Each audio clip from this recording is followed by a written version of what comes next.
a 2, a 3, a 4.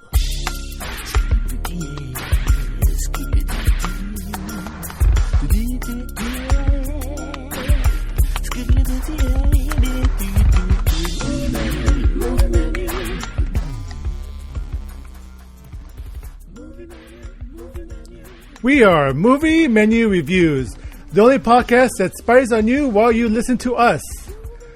On today's menu, we'll be reviewing Irresistible and My Spy.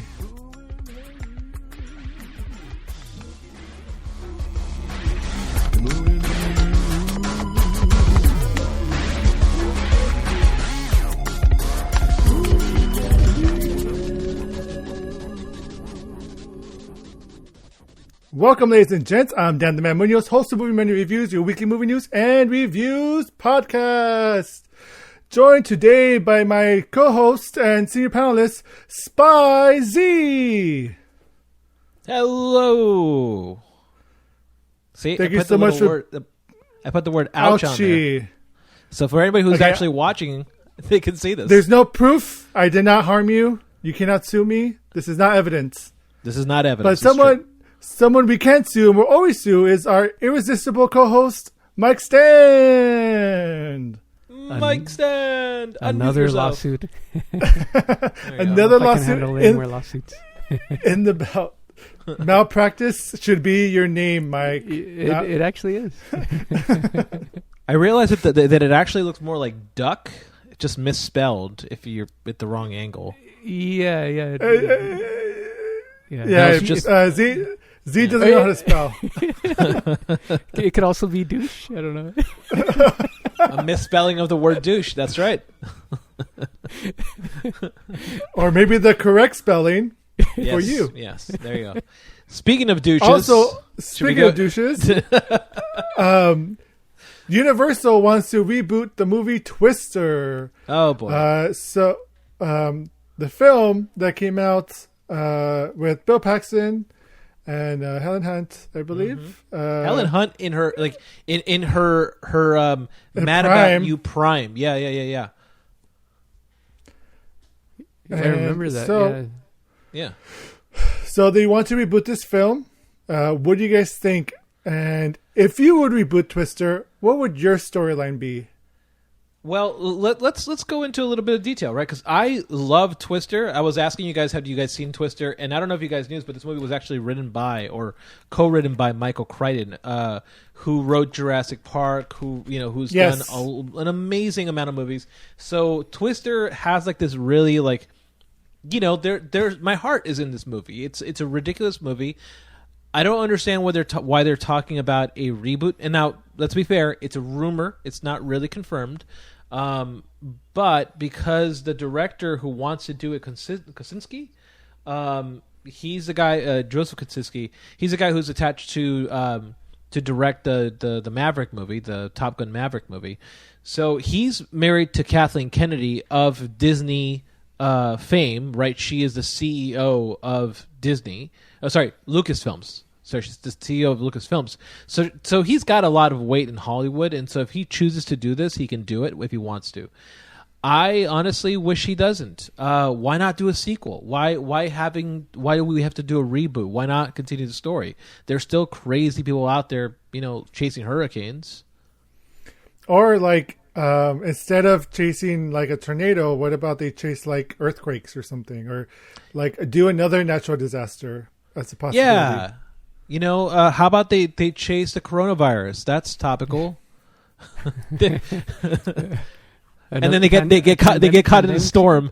Yeah, and they get caught in the eye of the storm of the pandemic. There you go. Like it's like a mosh pit full of in the epicenter. In the epicenter, yeah, there you go. It's just them locked up in a hotel coughing for 2 hours. That's it's so real. It's scary. Yeah. Mike, did you see Twister? And if so, did you like it? And if so, would you want to see a reboot of it? Okay, I only remember clips of it. I don't think I've never seen it from beginning to end all the way through. I did enjoy some of what I saw. It was all out of context, so it's hard to say like whether I enjoyed it or not. Do I want to? I think in general there shouldn't be a. In general, they should avoid reboots. There shouldn't be a reboot for this. I think like this is going to be reboot just for the nostalgia of it. It seems in the same way that it's going to be for Top Gun. So unless they bring back Helen Hunt or some of the but that would be a cast. sequel at that point. Yeah. Which I mean they should. Well, and I so mean, agree with you there. unless they do Ghostbusters, where like Helen Hunt just makes a cameo. That's true. Also, didn't we already have a Twister reboot? Wasn't that Sharknado? Didn't we already see Sharknado like 1, 2, and 3? Like it was essentially Twister with sharks. It was much better. So, They made like 5 of them or something. So. so I guess there's a thing you're talking about, the natural disaster. They could just change it up. Instead of sharks, it could be another animal. That's tigers. Exactly. Or gophers or Like groundhogs. the tiger for Tiger King. Very My topical. goodness! Yeah. There you go. and then when they're in the eye of the storm, they could play the Eye of the Tiger song while there's tigers. Damn it, Mike. That's solid. That's good. If there was a dad joke of all dad jokes, that was the dad joke of them all.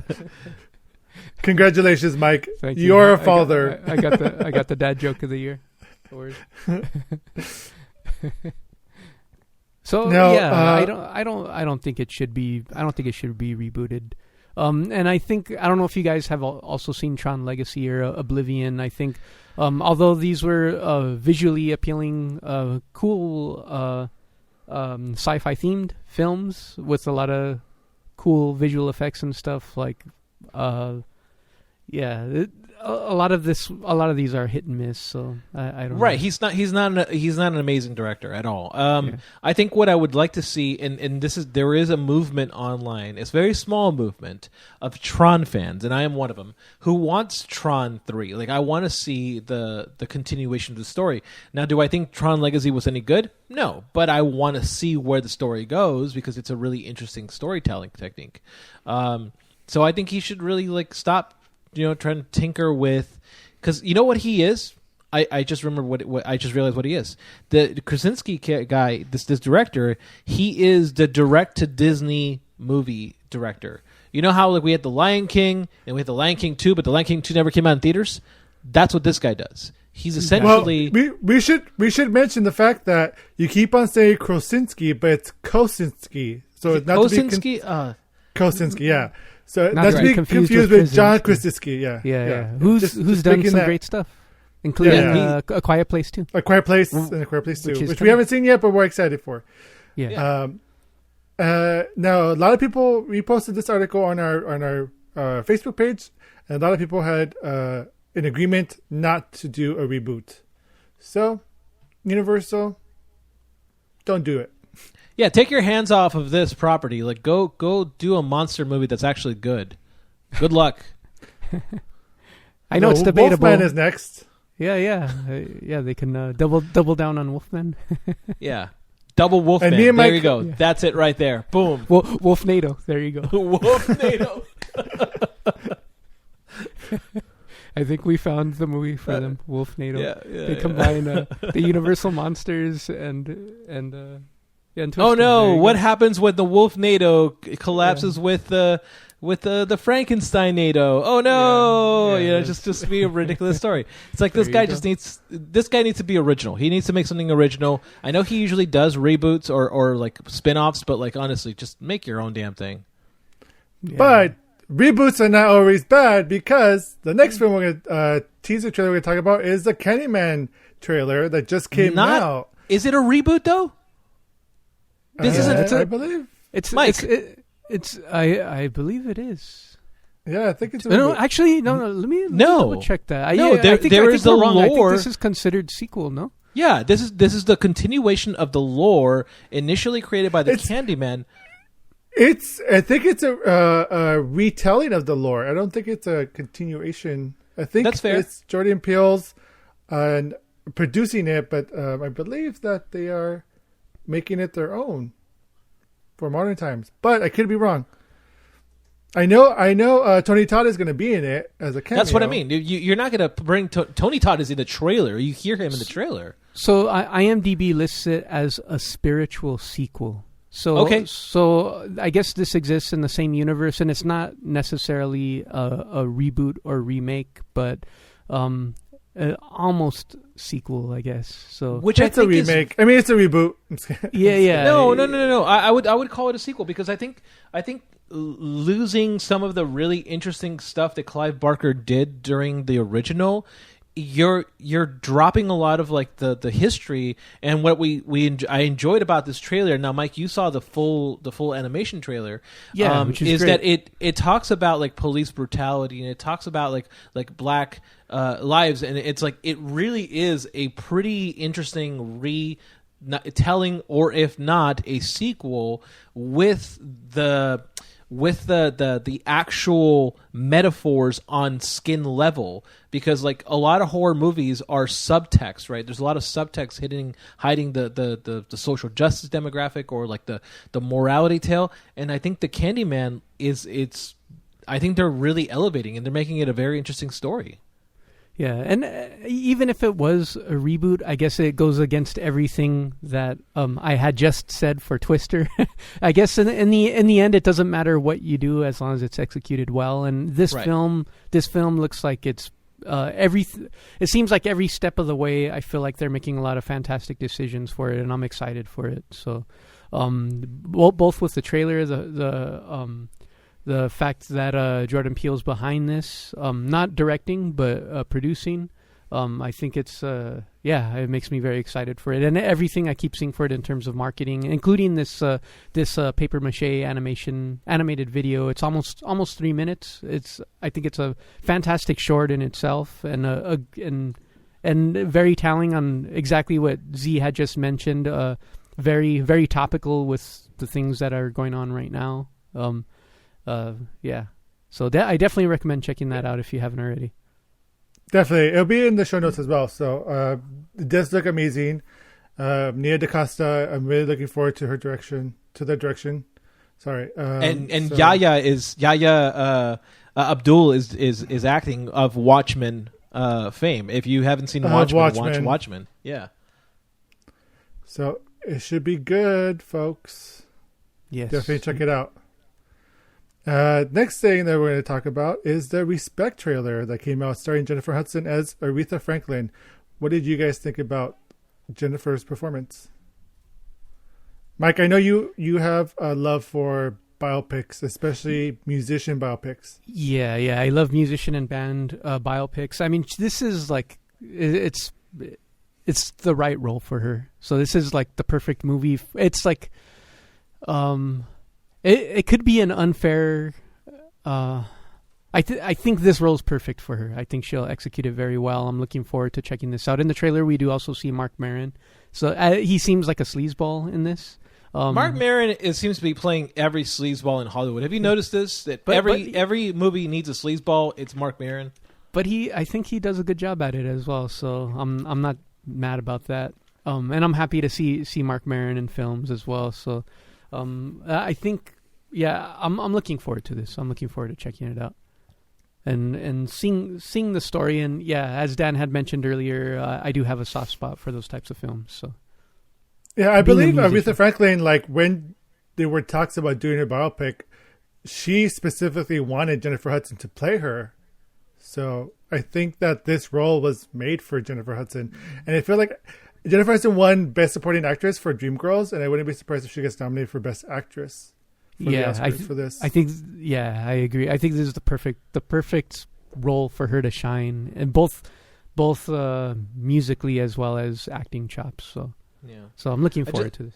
I'm glad to see that it's a female director. It's Liesl Tommy, so she's done work on Jessica Jones and Insecure. So we're getting a director who's great for this casting, because it's like you want black voices to be the ones telling the story. My only issue, of course, is that the screenwriter is a white woman. So like I want to make sure that this movie is told, and it is told correctly, and it doesn't fall into those retellings of stories that tries to tell too many things. And that's been my biggest issue with biopics, has been the fact that biopics tend to try to tell too much story and they need to really focus on the character development. Aretha Franklin is like an amazing storyteller, an amazing person in general, and there's an amazing story to tell there, but they really need to like focus it. So I'm hoping that this writer, while I wouldn't say is the writer that I would choose to, like to do this movie, because she's written, the Traveling Pants movies. I'm hoping that she has the ability. Now, yeah, I want to see what this movie can tell. But I really do not want to see an overtelling of the Franklin story. I want it like a very, like an actual Focused. story that tells a focused story. Yeah, I don't want the Queen story. I want a very concise story. I think a lot of books to film suffer from the same thing, where it's like you got to condense a high amount of information into 120 pages. So I think a lot of it is going to rely on the writing here, because everything else I think is lined up nicely. I think it's just relying on the script writing on here, whether or not it'll be a knock in the park. Yeah, sorry, I just said Traveling Pants. I meant Divine Secrets of the Yaya Sisterhood. Got you. I thought you were talking about Sisterhood. Such a difference. Yeah. I was going to say, well, it's going to come out potentially December 25th, Christmas Day, limited and everywhere in January. So we'll see if it comes out during Christmas time, and we'll see how it goes. Yeah. Speaking of to see how it goes, Z, do you wanted to cover movie news still? Or? I mean, listen, I always want to cover the pandemic. I mean, we should rename this corner Pandemic Talk, because it seems like every week we talk about this. And sorry for those who are trying to avoid COVID-19, but you should be staying home right now. It seems like AMC is rolling back their estimate to reopen movie theaters. They're pushing things back till August, not July, as they were approximating, because July 4th is coming up in a couple of days from now. And as we've seen in California and in the rest of the United States, the coronavirus has exploded because people are idiots and don't wear masks. And so because of that reason, we can't have nice things. We can't have movie theaters, and we're not going to go back to the movie theaters for a good amount of time. And so right now we're seeing that the dates have been pushed back for Tenet and Mulan. I mean, I honestly feel bad for these directors. Like, just release their movies. # release the films, because I want these movies to be seen. I want them to be experienced. And I get it that they want these movies. Christopher Nolan wants this movie in the movie theater. Guess what? There's a solution. It's called a drive-in theater. Do it. AMC needs to reform their entire structure and just rent out giant stadiums. That would be the only way people are enjoying these movies. So, anyways, what do you guys think of that? I mean, it seems like it's the same old discussion every week. Yeah, I'd be down to see this at a drive-in or VOD, although that's necessarily not my preference. But right. But yeah, I think a drive-in would be a fantastic choice, or something along. They'll need to work out something different. I think the old way of watching films, unfortunately, right now is just not the right way to do it, and it won't be for a while unless unless they don't want it to continue to spread. There's no real way to do it. The air conditioning system, the recycling of the air, people sitting too close together, the misinformation being passed around about how masks are making people more sick than. I don't know if you've heard about that, but I have. Yeah. That's a whole separate tangent, but I know that's people contributing. are dumb. Yeah, I think that's what's contributing to all of this as well, and it's a good choice for them to push back, I think. So yeah, it's a good choice to push back, and drive-in theaters. Alamo Drafthouse did this. I keep on mentioning Alamo Drafthouse. They know what's up.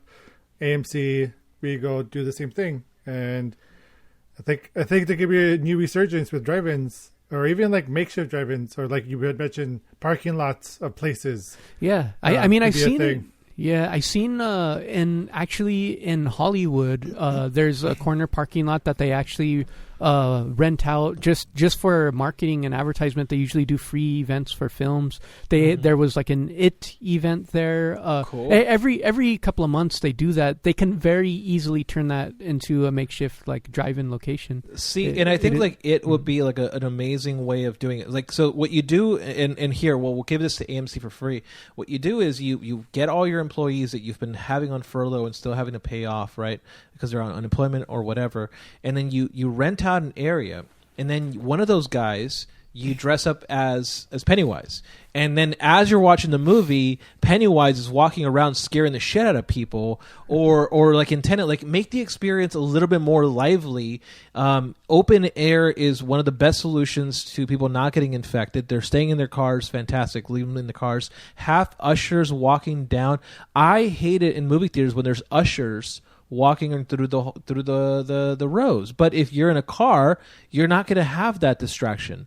So I think that like if they could just hire out people and start doing things more economically and at the same time safe, we have a pretty good solution to fixing all this and making sure that people are still watching the movies. The cinemas don't have to die. They just have to evolve. That's it. I agree.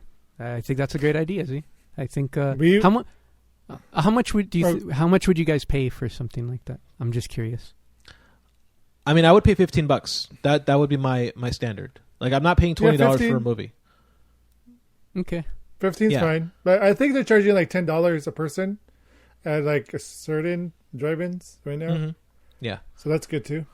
Well, I've seen the Rose Bowl in Pasadena is currently having like they're not showing new movies, but they're at $15 a car. That's not bad. Yeah, I think that's very reasonable. $15 a car. You could go, could go in a group of 4. That's fantastic. Yeah. I mean, I wouldn't want to go in a group of 4 because. Yeah. Hopefully, it's somebody you've already been like in the house with for months and know they're not sick. Yeah, totally. But yeah, I mean, it's a great distraction, right? You put the kids up front. You and the parents go in the back seat. The kids enjoy the movie. You enjoy some relaxation time. There you go. Win-win. Popcorn at the window. I mean, that's the trick right there. You know. Yeah, I think we're onto something. I think we should invest in this ourselves somehow. Movie menu drive-ins coming soon. Yes. Hey, sounds good. Sounds good, actually. Well, that sounds good. Is our reviews that we shall go to right now. Movie menu. All right, so the first movie we are reviewing is Irresistible, and I'm assuming everyone watched it. Yes, I did. See this. Okay, just I did see sure. this as well. Yeah, and I did too. It's written and directed by Jon Stewart, starring Steve Carell, Rose Byrne, Chris Cooper, and Mackenzie Davis. Here's the plot: a Democratic strategist helps a retired veteran run for mayor in a small conservative Midwest town. All right, guys, so we have all seen this film, so depending on our spoiler-free review, we shall decide this movie is worth the delivery, watch it immediately, or curbside pickup, wait and watch it whenever you can, maybe when it's on discount, or leftovers, toss this film in the trash. All right, so there's no points. And with that said, rate this film. Z, you may go first. Oh, man. Okay. I don't know. I really enjoyed this movie. I'm kind of glad that it's found its way home, and I would still watch it in movie theaters because it has Jon Stewart attached to it. And he's a really smart guy, but it's not like a slam dunk delivery for me. But I'm gonna say that it's a very soft delivery. Yeah. Okay. Mike, I'm gonna say this would have been a delivery for me, but like I'm just still hung up on the cost of this. It's like $20 online, and it's so frustrating. That's that alone like makes it a curbside pickup for me. If this movie was $15, would you be okay with it? If it was, yeah, or a little. Yeah, it's weird because the pricing for films are different that keep getting released. So it's strange to see some films that are like rent for $7, buy for $12. Right. So it makes it not all VOD is created equally anymore, and a full $20 price for this, I think they're gouging people. But it is a fun film, and the film alone, I would have it as a delivery, but because of the cost, I would say curbside takeout. Dan? I agree. And Mike, we should start a constitution to make all VODs equal in the no, but I agree. I think it's a curbside pickup. It's a fun film. It's Steve Carell is really good. Rose Byrne, their chemistry together is fun to watch. The story is interesting. Big fish in a small pond type of story. But it was fun. But yeah, I agree. Like the pricing is a little too much, and this really feels like not even a new release of a film, because the way this film it feels like it's made in a different era. I don't know if that makes sense. Like it doesn't feel like a movie of 2020. It feels like a movie that was made in 2010. Okay, I don't know if that makes sense. Okay, to be fair, everything during the pandemic feels like it's a movie that's made out of time. You know what I mean? Like, imagine movies coming out that are talking about the 2020s and how fucking chaotic that would be as a movie. How do you tell a love story in 2020? You just can't. I agree with you. Not the pandemic part. It's just like it feels like it's like Sweet Home Alabama type of movie, or like those type of films that were made back then. Yeah. I would say this movie has a lot. I do agree with you. This movie came out at the wrong time. I think this movie was actually slated to come out in 2019, and obviously something happened. But I do think that this movie does suffer from a little bit of Jon Stewart's narrative storytelling. There are moments in this movie where you do feel like it's a Jon Stewart written line, and you go like, oh, that's Jon Stewart with Steve Carell's voice in it, and so because of that, the way that the politics are being talked about, they're still relevant. You know, like all things are still relative when it comes down to like, you know, the political races. I think that I need to rewatch this movie because this movie plays like a political thriller. And I should have been watching it more as a heist. And I think in watching it in more of like the heist, you know, the perception of that would give this movie a little more of like an oomph to it. And I do think this movie does benefit from a rewatch. The pricing is high, but the rewatch I think would be beneficial in its kind of like its narrative and the storytelling, because I think the plot works really well in this movie. This movie does move really fast. There are moments in the beginning where it slows down, but once it gets past that first 20-30 minutes, the movie runs really fast. And it's enjoyable. It's funny. There are like these really ridiculous moments where you're right, it's a small town, but I don't think that hurts it. I think that's what is the love story of this movie, is the small town aspect of things. Did you not like all the small little characters? Like I remember Big Mike and Small Mike. Like it's just like I remember these characters. Dot is hilarious in this movie, and it's like every single small character in this movie had a role to play, and I think that's what made this movie enjoyable. Is that I walked out of it feeling like this movie honestly felt like a rom-com to me, but the rom-com was with the characters of the city. It almost felt like The Simpsons. I'll say that much. It does. I don't know who you're talking to about not liking the city, because I think we all like the town. Oh, I thought you were saying yeah. No. It feels like it's a 90s rom-com. That's how it felt. Like While You Were Sleeping, or if like that aspect. Like it felt like there is nothing wrong with that, Dan. That is the best of times. I'm not saying it's bad. I'm not saying it's bad at all. I'm just the golden saying age of rom-coms. It's the golden age. Right. I'm just saying like Sandra Bullock. It was. While I was watching, it was interesting to watch because it doesn't feel of its time. That's not a good. That's not a bad thing. I'm saying it's just like it's interesting while you're watching this. It's like I felt like out of place while watching this today. Well, I think that's part of the relevance of the story, right? It's talking about a town that has fallen behind because of its. But the funny thing downfall. is, it takes place 4 years ago or 3 years ago or whatever. It was taking place after 2 years. 2 years ago. 2 years ago, yeah.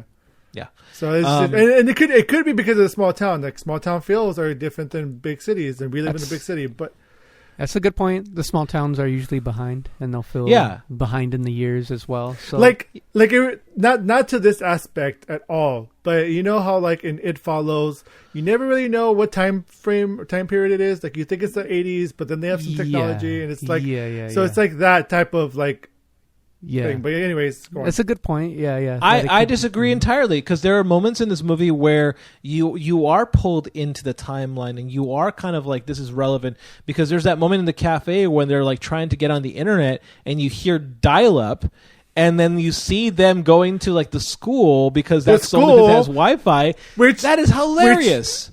Yes, that was funny. That was a good scene. Because as you were saying, it's a fish out of water. Like it's all these really funny things. Now, what I liked about this movie, and initially my fear was that it's like, okay, it's telling one side, it's telling the liberal side of things. But what I liked about it was that it ripped down both sides really well. In a true Jon Stewart way, it really did show you what a libtard looks like, and that's the online term for what these people are. It really does show you like Steve Carell's character, who is coming across and is trying his best to be like this really like genuine guy, but he's faking it the entire time, and it really does a good job of making sure that the lead of the movie is actually the villain of the story, like throughout the entire movie, and I really enjoyed that. And him coming into the hometown, this little small town, everybody is down to earth. Everybody is you and me. And honestly, I never once felt like they were out of time, like they were out of sync in some way. It just felt like it was a much more slower lifestyle, and his character being a Thanos-esque character where he's coming in and he's like, I'm going to show you how to do things. He comes across as like out of touch. Like that's actually what I liked about it, is that he feels like he's out of touch. And I think he is.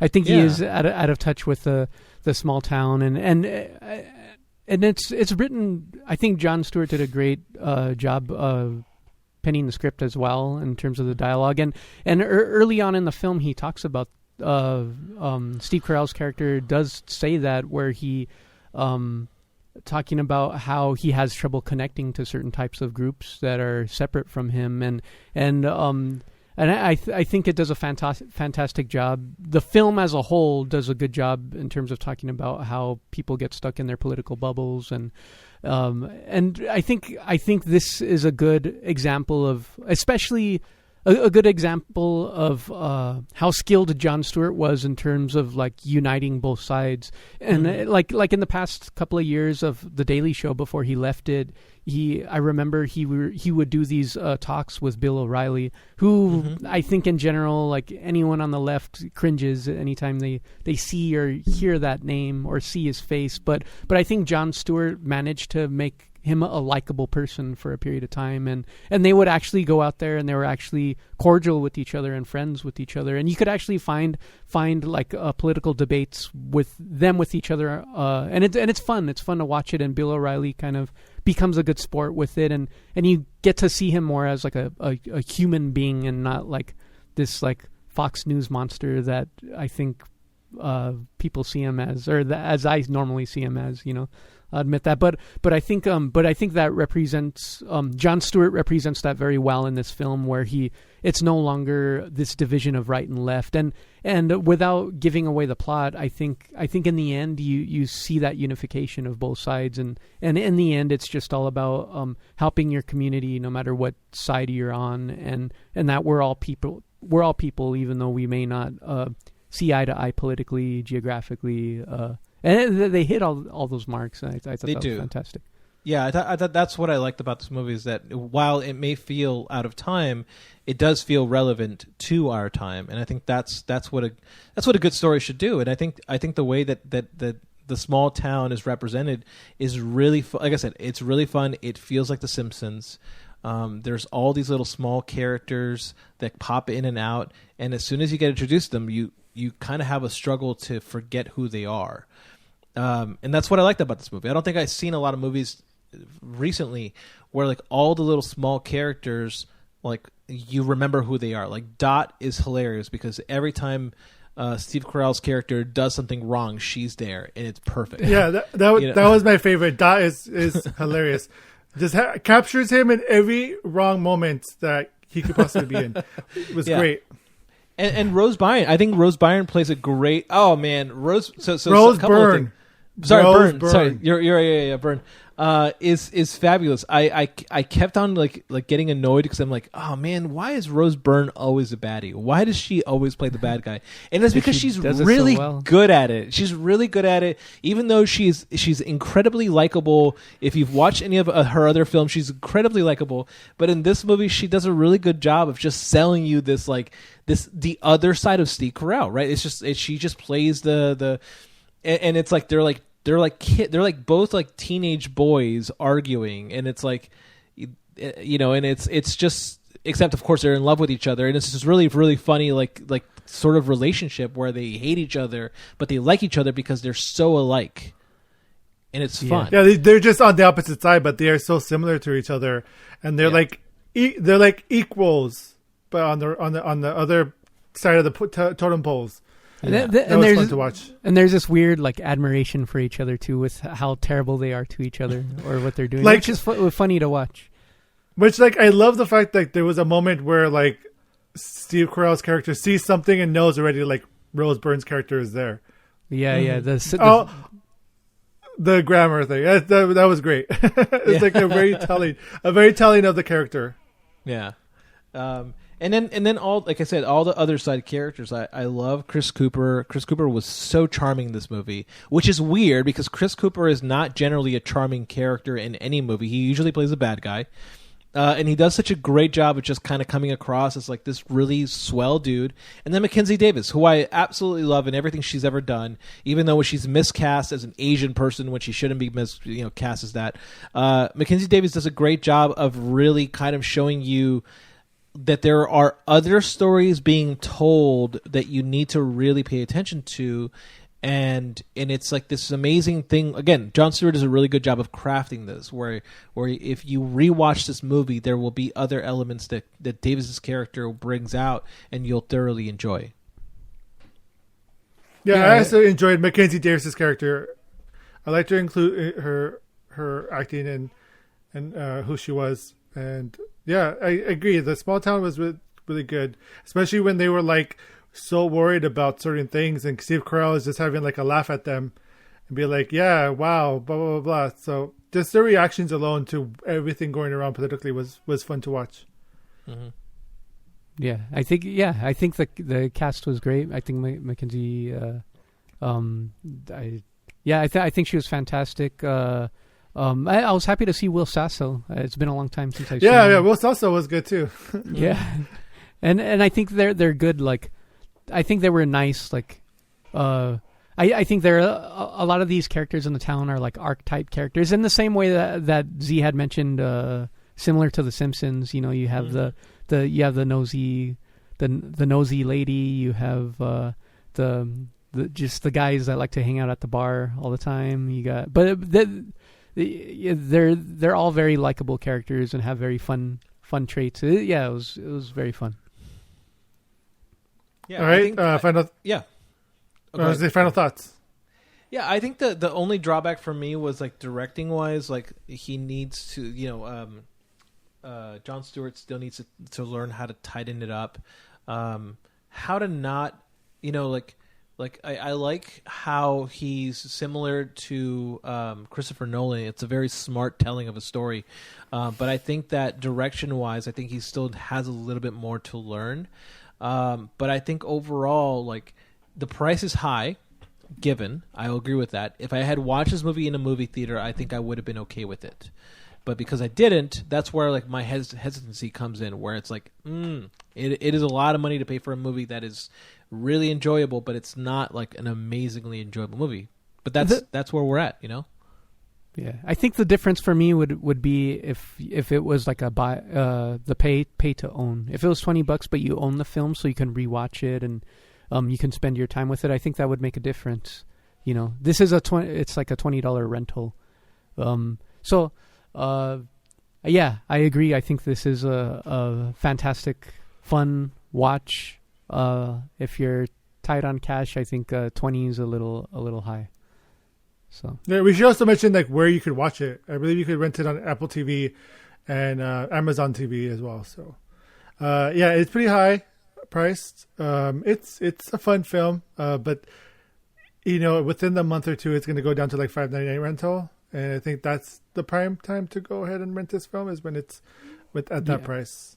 Yeah, that'll be great. Yeah. Yeah. So Jay, I don't know did you which. want to say something? Oh.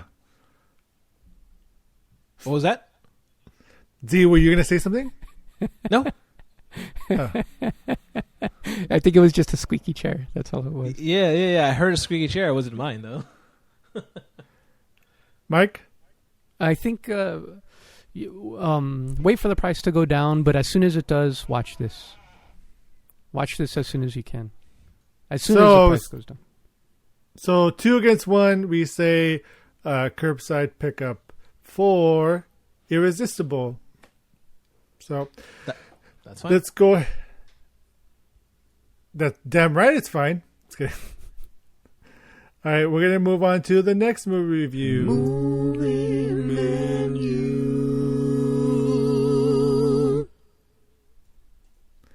And the next movie we're reviewing is My Spy. My Spy, directed by Peter Siegel, written by Eric Hober and John Hober. Eric and John. Oh, Eric. Sorry. Oh, Erich. It's Erich. I'm just kidding. Eric Hober and John Hober. Here's the plot. A pilot's aircraft is... No, that's not the plot. Oh, whoops. Wrong one. Here we go. A hardened CIA operative finds himself at the mercy of a precocious 9-year-old girl, having been sent undercover to surveil her family. Thank you, Z. Starring You're Dave welcome. Bautista, Chloe Coleman, and Parisa Fitz-Henley. Now you know whose job it is to write the plot. All right, guys. I'm assuming we all saw this movie? Yes. Okay. I saw it. Yeah. Okay, great. so depending on our spoiler-free review, we should decide this movie's worth the delivery, watch it immediately, curbside, wait and watch it at home, wait and watch it whenever, no rush, or leftovers such from the trash. We should also mention that this is free on Amazon Prime if you have it, Amazon Prime Video. If you have it, you can watch it today for free. Technically for free because you pay for a subscription month to month or year. So let's go ahead and rate this film. Mike, you can go first. I'm gonna say a takeout or a curbside takeout. I think it's a very fun watch. It's very many times it's a very charming film. Much funner than I expected it would be. And I'm happier to see it than not see it. But I would say not necessarily in a rush to see this. Wow. It's enjoyable, but you know what? Wait. Z, what do you say? I disagree. I think for the exact same reason that Mike just said to hold off on watching it, I would say go out and watch it. I watched this movie when it was still $20 to view. Wow. And I honestly I loved it. Listen, there are problems with it without a doubt, and we'll go into that. But like overall charm value, I think Dave Bautista has found the right path in this movie to not be obnoxious like he was in Stuber, and I think he does a really good job in this. And I think it has a lot to do not with Dave Bautista, but with the little girl. I think Chloe Coleman, because she is fantastic in this movie, and this movie works because of the child actor. It's so great to watch an enjoyable movie like this. I felt happy after watching this movie during a time of the pandemic. That is saying a lot. Go watch this movie. Now, I interested. No, Mike, do you ahead. want to continue, or should I give my review?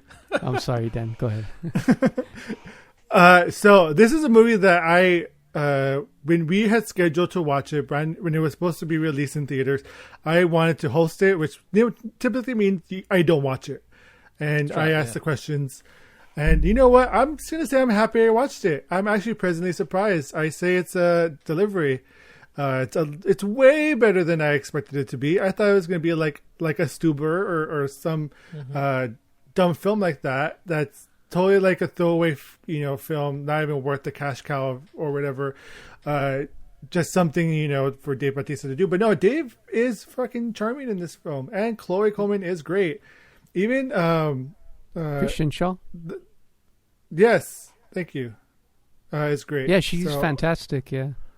As a assistant, so it was great. It was great all around. The cast, the chemistry was fun. I mean, there are some issues, but overall, the relationship between the main cast is very fun to watch. You know what this reminded me of? It reminded me of a PG version of Spy with Melissa McCarthy. Like it was, that was a surprise too. Agreed. Yeah, and it's like it's this retelling of the spy motif, but making fun of it. And I think that in doing that, this movie really does work well on a spy front. It works really well. On a kid's story, right? If we're looking at movies like Tooth Fairy, and we're looking at what was it? What was the Arnold Schwarzenegger movie that he did? Cop. Kindergarten Cop, right? This fits within that scope of big men and small children. Totally got Kindergarten Cop from this. Like totally the feels of the same thing, but it works. And spy films are my jam. I love spy films, right. And this one is part of the repertoire now. I enjoyed it too. Yeah, I agree. And I think just overall, like I cannot emphasize enough, the acting in this movie is top notch. I really, really walked out of this going like, wow, I really like Dave Bautista. Dave Bautista has become like he can be a hit or miss, right? He can do Drax the Destroyer. He's great. He does the Stuber movie. He's not that great, and so he's got a bit of a hit or miss. And I think that there's a term in TV called growing a beard. Have you guys heard of this term, growing a beard? No, I haven't heard there's jumping the shark, which is when a TV show jumps the shark and it ruins the whole series. And then there's growing the beard. It's when a TV series really gets it and it gets good. Like Lost, for example, grew a beard within like the second half of its first season. Or just think of any TV show you've watched where you're like, when you tell somebody get past the first 3 episodes and then the show is really good, that's when it grows a beard. So this movie, I think for me, Dave Bautista, as stupid as it sounds, grew a beard, and he was very charming. He was the right amount of charming, the right amount of strong guy, and I honestly, I didn't flinch at all at, the way that he interacted with a little girl, because he's a giant-ass dude, and it's like, yeah, he was really charming, and I really enjoyed the way that he played it, and I think that that pairing him with Kristen Schaal was fantastic, because Kristen Schaal is so awkward that it diffused the awkwardness that Dave Bautista initially already has, and it was just a really fun watch.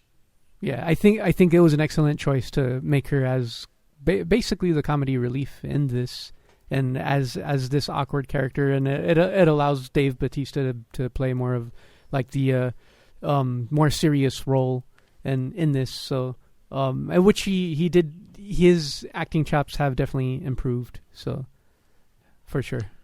Yeah.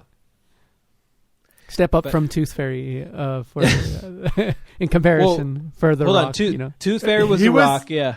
Yeah, it was The Rock. Yeah, he was not in Tooth Fairy. No, I know, but in terms of like that whole formula of like big buff guy, little kid, or I think Kindergarten Cop is kind of like the archetype of this where it has like enough action to satisfy the parents or the testosterone, and then but it has like the family elements as well to make it a fun family film. I think this film does have those same elements. So yeah. All right, so talk about what didn't work for you guys. Well, I mean, Mike, do you have anything? I think, I mean, of course, this is a family film, but I think the one thing that Kindergarten Cop had in comparison was it had a little bit darker moments, like where you're, I would have wanted more of the villain involved in this, and like kind of like where you could kind of feel the villain's presence like throughout the film. I think that was kind of like absent, especially in the beginning. But I think even without that, I think the film was still very well paced, kind of like what that moment, as soon as it feels like it's about to dip down, we are kind of introduced to that villain. And but I think if it would have happened early on, and there would have been that fear early on, I think and that impending doom, I think would have made it more enjoyable for me. Yeah, I think I agree. That's right. Go ahead, Mike. Dan, go ahead. Oh, no, I was saying I would agree because, like I had mentioned, that this movie totally has a kindergarten cop vibe to it. Very much so in the same like kindergarten cop, where like the villain of that movie, you felt their presence throughout, especially with the mom and the kid. In this one, the villain is almost like an afterthought.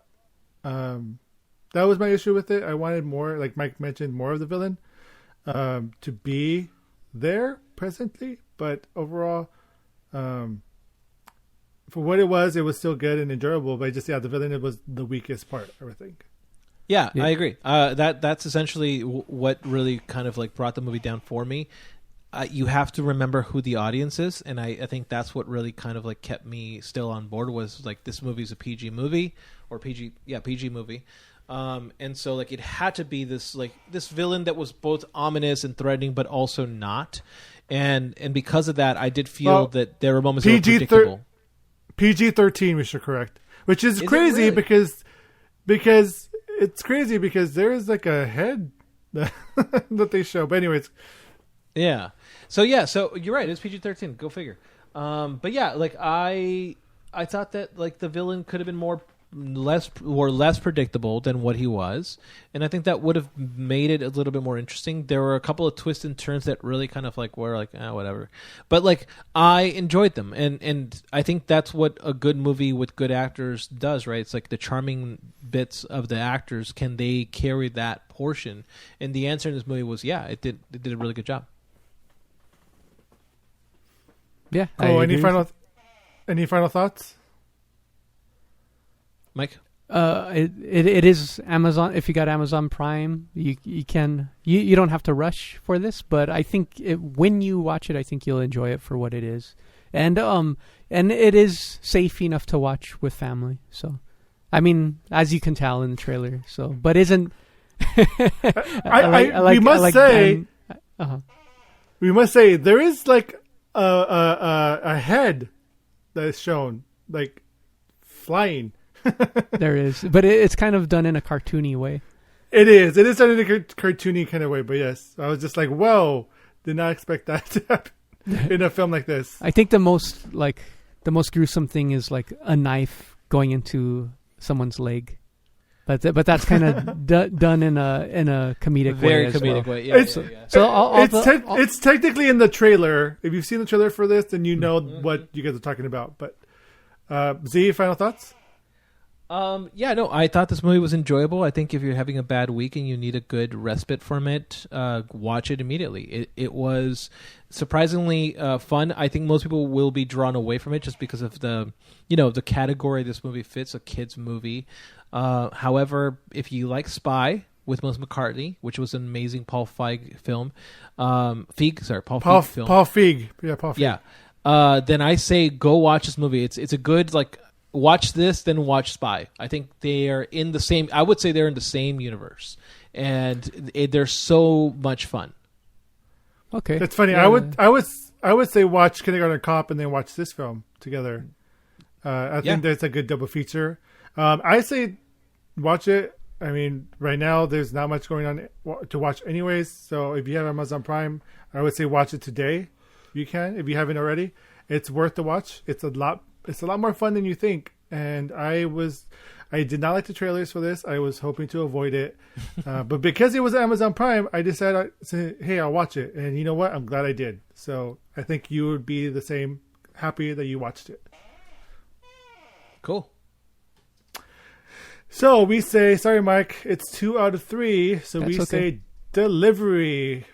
Watch it as soon as you can, and you'll thank us for it. And we are saying you're welcome already. Mm-hmm. Thank you so much, Z, for being on the show today. We always appreciate that you're here. Mike, thank you so much for being here too. Yeah, thank you, Dan. And I'm Dan Muñoz. Migraine badge. Migraine badge.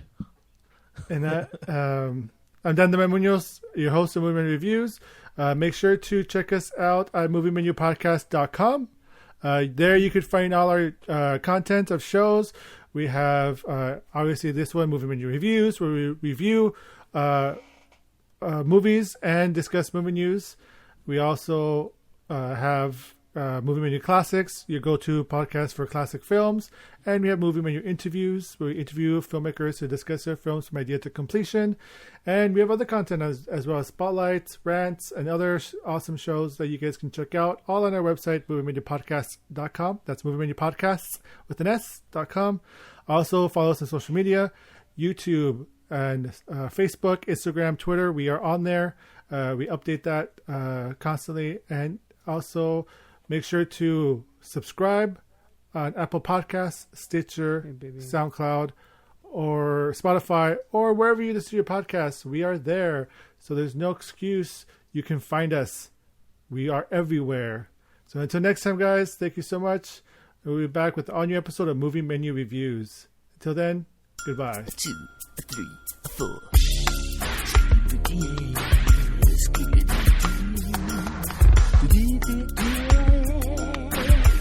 Skibidi-bidi.